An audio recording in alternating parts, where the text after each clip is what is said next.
امر کو مانا کہ یہ ایک ایسا فیکٹ ہے جو ریلیونٹ فیکٹ تھا حقیقت تک پہنچنے کے لیے کہ حقیقت کیا تھی. کیا یہ لوگ واقعتاً آزاد امیدوار تھے یا یہ پی ٹی آئی کے امیدوار تھے جن کو غیر آئینی غیر قانونی طور پر الیکشن کمیشن نے آزاد قرار دیا تھا.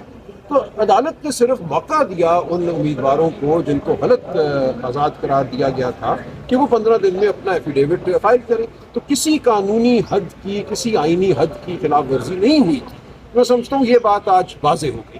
اور یہ بات بھی واضح ہو گئی کہ جو ایس آئی سی کو جوائن کیا گیا تھا ان 2 دنوں میں 8 فروری کے بعد، لیکن 11 فروری کا ان کا صرف وقت تھا کہ آپ نے فیصلہ کرنا تھا کہ کیا کیا جائے. باپ پارٹی کی مثال ہمارے سامنے موجود تھی، اس کی بنیاد پہ ہم نے ایس آئی سی کو جوائن کیا کیونکہ الیکشن کمیشن پہلے 2018 میں کہہ چکا تھا کہ اگر آپ کسی ایسی پارٹی کو جوائن کرتے ہیں انڈیپینڈنٹ آزاد امیدوار جس کے پاس کوئی سیٹ نہیں ہے پارلیمان میں، تو اس پارٹی کو بھی پارلیمانی پارٹی تصور کیا جائے گا اور اس کو مخصوص نشستیں دی جائیں گی.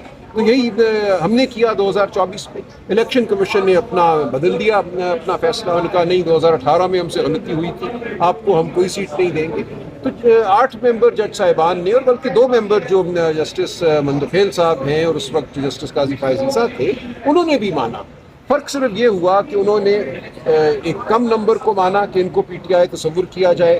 8 جج صاحبان نے 80 کے 80 کو جنہوں نے سنی اتحاد کونسل کو جوائن کیا تھا مانا کہ جو انہوں نے ایفیڈیوٹ دیا اور سنی اتحاد کونسل کو جوائن کیا یہ ایک طرح سے کوئرشن تھی، یہ ایک جبر کے تحت یہ سب کچھ ہوا. اس لیے اس کی کوئی آئینی قانونی وقت نہیں ہے، ان کو پی ٹی آئی ہی تصور کیا ہے. اور صرف اتنا ہم نے کہا 8 جج صاحبان نے کہ آپ ایک ایفیڈیوٹ دے دیجئے کہ 8 فروری کو آپ پی ٹی آئی